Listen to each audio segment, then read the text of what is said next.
방송에서 몇 번 만난 적은 있는데요. 그렇게 친하진 않습니다.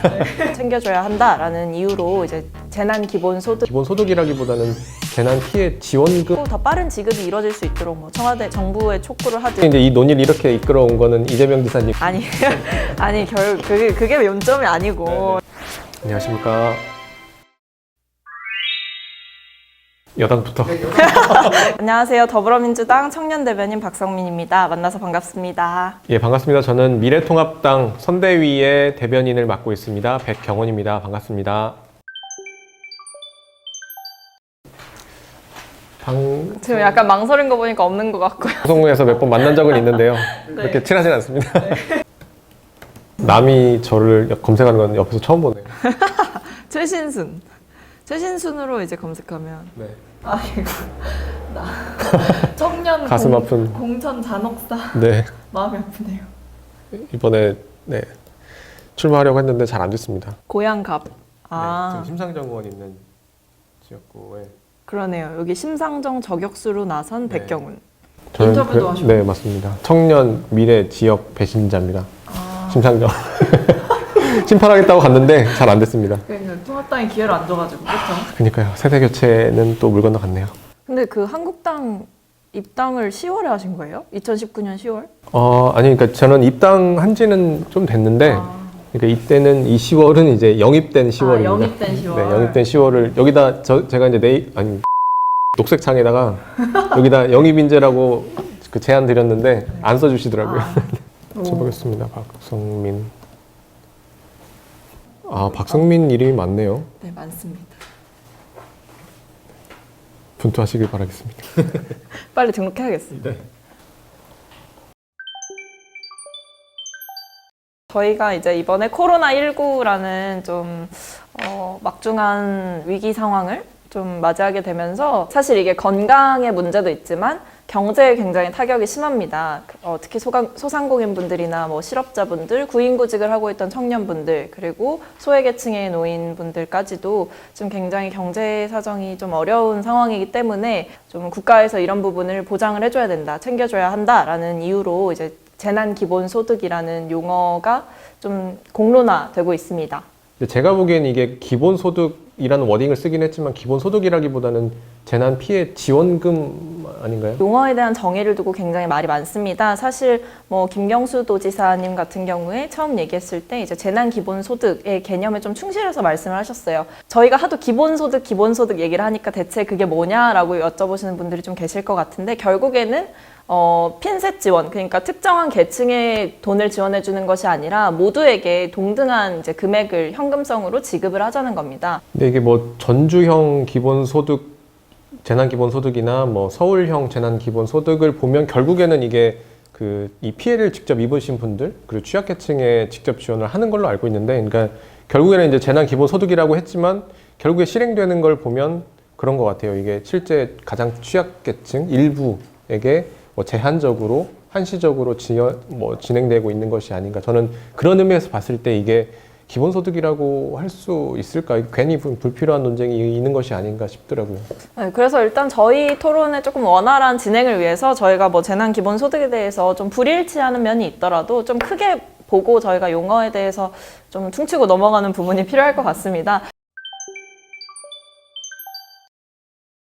전주시나 서울시의 경우도 지금 진행되는 과정을 보면 그런 것 같은데, 가장 피해를 많이 본 분들에게 지급될 수 있도록 하는 게 1번이지 않을까 생각을 합니다. 그리고 그분들에게 가장 빠르고 확실한 방법으로 지원될 수 있도록 그 핀셋 지원을 하는 것이 지금 상황에서는 가장 필요한 일이 아닐까 생각을 해보게 됐습니다. 결국에 이게 재원이라고 하는 것도 이게 많지가 않잖아요. 한정된 재원 안에서 필요한 분들에게 이게 어떻게끔 지원을 할 것이냐가 이게 어쨌건 핵심인데, 그런 부분에 있어서 지금 논의되는 그런 전 국민에게 100만 원씩 주자 이런 논의보다는 실제 가장 피해를 입으신 분들에게 확실하게 좀 지원이 될 수 있도록 하는 거에 초점을 좀 맞춰야 되지 않나 싶습니다.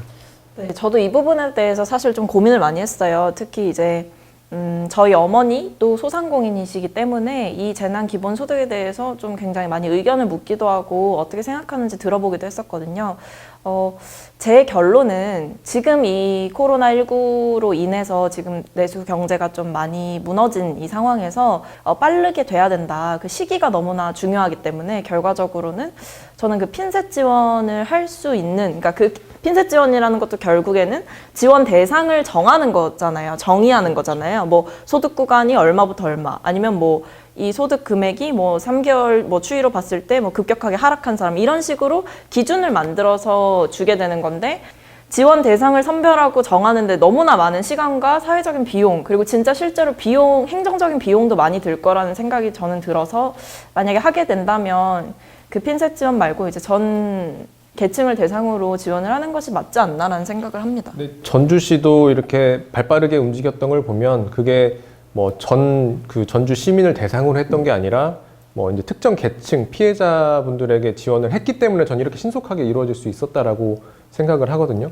근데 지금 이제 만약에 그럼 전 국민에게 100만 원씩 하자라는 이런 논의를 하기 시작하면 저는 그게 하나의 정책이라고 하는 게 이런 그래도 대국민적인 현재와 같은 상황에서는 그런 공감대, 합의 이런 것들이 어느 정도는 이루어져야 이것도 가능한 일이 될 것 같은데 이게 천문학적인 액수잖아요. 맞습니다. 근데 이제 그렇게까지 또 가기 위해서는 굉장히 좀 오랜 지지부진한 그런 논의 과정을 겪을 수밖에 없을 거라는 그런 우려가 드는 게 사실이어서 우리나라 그런 행정 시스템을 통해서 최대한 간소하게 피해자분들에게 직접 지원될 수 있도록 하는 방법을 찾아야 되지 않겠나 싶고, 또 다른 하나 제가 이제 우려되는 점이 이게 재원이 어쨌건 한정되어 있다라고 하는 거예요. 이게 우리나라 경기가 그럼 앞으로 그러면 나아질 것이냐, 뭐 흔히 뭐 사람들이 기대하는 것처럼 그러면 V자를 그리고 다시 그러면 반등할 것이냐. 근데 사실 지금 이런 기대보다는 좀 많은 전문가들이 얘기하는 게 이제 L자 곡선이 될 것이다. 앞으로 이 불황이 계속 장기화될 것이다라는 이야기를 하고 있죠. 그리고 뭐 지금 유럽에서도 코로나19가 더 굉장히 창궐하다시피 하고 있는 상황이어서 이게 언제까지 갈지도 모르는 상황이고 경제적 재난 상황이다라고 하는 그런 상황에서 이렇게 무한정 이렇게 재원을 끌어다가 뭐 이렇게 배포하는 것이 마치 헬리콥터에서 돈 뿌리듯이 뿌리는 것이 이게 맞는 것인가? 우리나라 이 장기적인 경제 상황을 놓고 봤을 때 이게 굉장히 좀 우려되는 부분들이 있는데, 이제 이런 논의들은 굉장히 좀 이런 불편한 얘기들은 잘 안 하고 뭔가 이게 100만 원 주자 이런 좀 선명한 이런 구호만 난무하는 것 같아서 이런 분들이 좀 많이 우려가 됩니다. 이런 상황에서는 제일 중요한 거는 타이밍이다. 저는 이 논의가 길어지다가 결국에 지급을 했는데 안 하는 이만 못한 상황에서 지급을 하거나, 아니면 했는데 아무도 그 효과를 느낄 수 없는 방향으로 만약에 지급이 된다면 그건 결국에 안 하는 게 낫지 않았나. 그렇게 될 수 있는 최악의 상황까지도 저는 생각을 합니다. 그래서 이제 서울시나 전주시가 이렇게 빨리 할 수 있었던 게 필요한 분들에게, 그리고 이제 취약계층에게 필요한 부분에 핀셋 지원을 하겠다라고 했던 지금 하려고 하고 있는데, 예를 들어 전주시 같은 경우에는 뭐 중위소득의 80% 이하, 뭐 서울시 같은 경우에는 중위소득의 100% 이하 뭐 그 계층에게 뭐 지원을 하겠다라고 했죠. 근데 이제 이게 일부에게 이렇게 지원을 하겠다라고 하니까 이게 가능한 것이지, 이게 전 국민에게 하겠다라고 하면 굉장히 이제 그런 사회적인 컨센서스나 굉장히 사회적인 이런 논의와 합의 이런 것들이 분명히 필요한 부분들이 있고, 이제 그런 부분들은 저는 우려하는 겁니다. 네.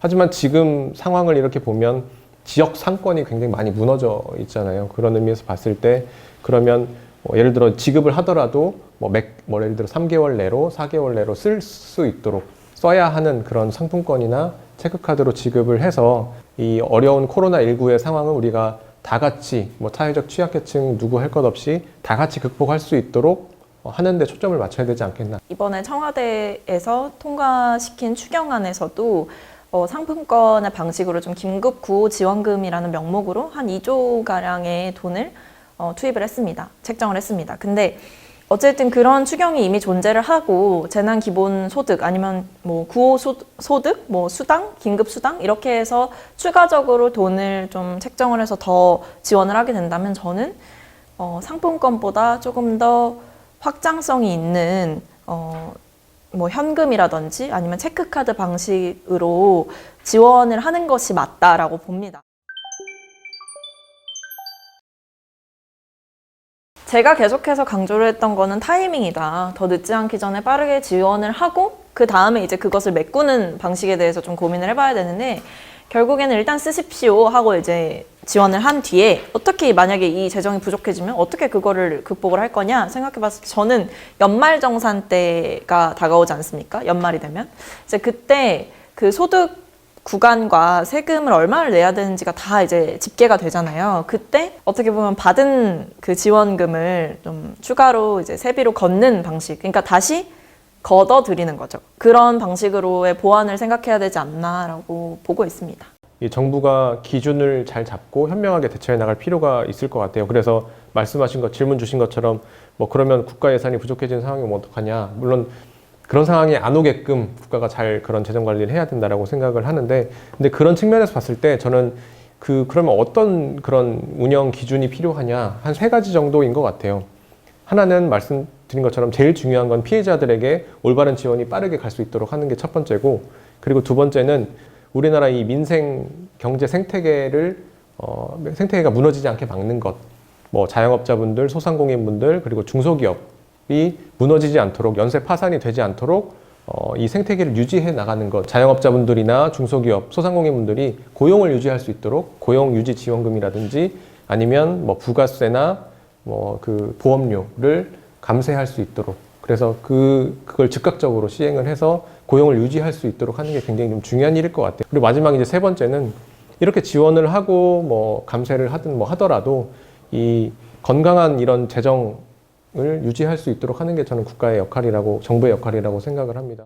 서로가 생각하는 그 기준이 있고 그 기준 안에서 좀 빠르게 논의가 돼야 되는 상황인데, 사실 제가 봤을 땐 지금 뭐 어휘의 문제라든지 아니면 지원 계층의 문제라든지 그런 부분에서 좀 굉장히 충돌을 많이 하고 있는 것 같아요. 이런 위기 국면에서 사실 여야가 싸움을 하고 있을 때가 아닌데, 저는 좀 앞다퉈서 얘기를 좀 더 빨리 하고 더 빠른 지급이 이루어질 수 있도록 뭐 청와대 정부에 촉구를 하든 아니면 국회에서 좀 함께 머리를 맞대고 고민을 하든 해야 되는 시점인 것 같은데, 좀 답답한 현실이 좀 있는 것 같습니다. 네, 저도 공감하는데 결국에 이제 이 논의를 이렇게 이끌어온 거는 이재명 지사님과 아니 그게 요점이 아니고. 네.